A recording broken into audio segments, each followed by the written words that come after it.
Have you noticed that as everything around you seems to decline, one thing still grows? It is the power of your rulers.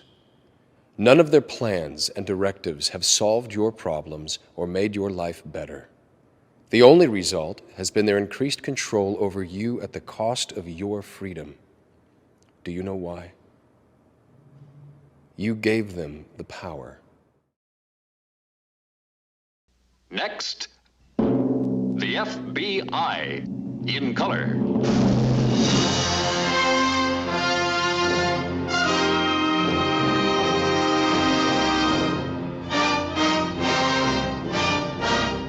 Thank you, Mr. Chairman. Ms. Monaco, I want to come back to this extraordinary letter and memorandum that the Attorney General of the United States issued yesterday. Practically every day brings new reports about this administration weaponizing the federal bureaucracy to go after political opponents.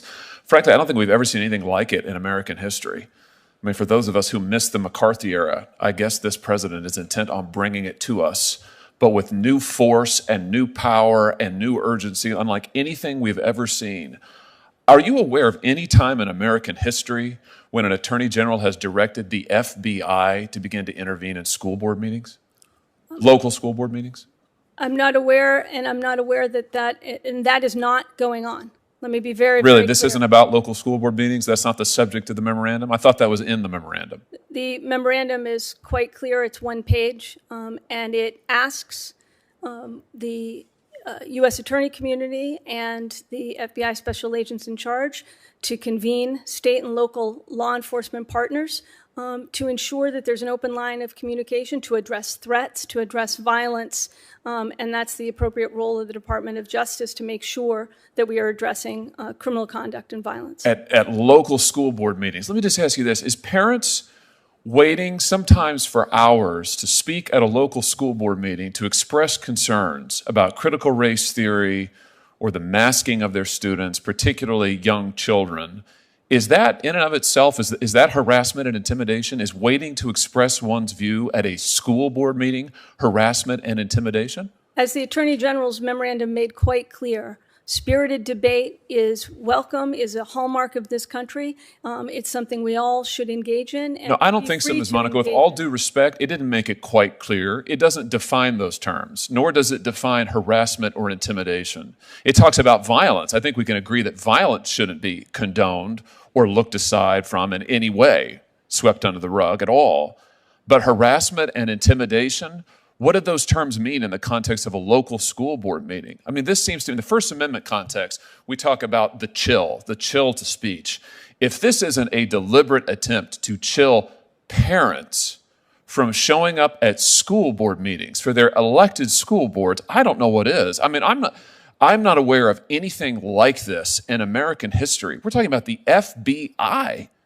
You're using the FBI to intervene in school board meetings. That's extraordinary. Senator, I have to respectfully disagree. That is not what... Point me to an instance. The Attorney General's memorandum made quite clear that violence is not appropriate. Spirited public debate on a whole range of issues is absolutely what this country is all about.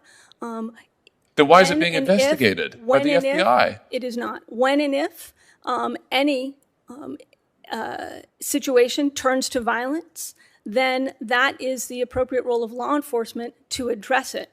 The memorandum covers more than violence. It talks about intimidation. It talks about harassment. So I'm asking you to draw some lines. We do this all the time in the First Amendment context.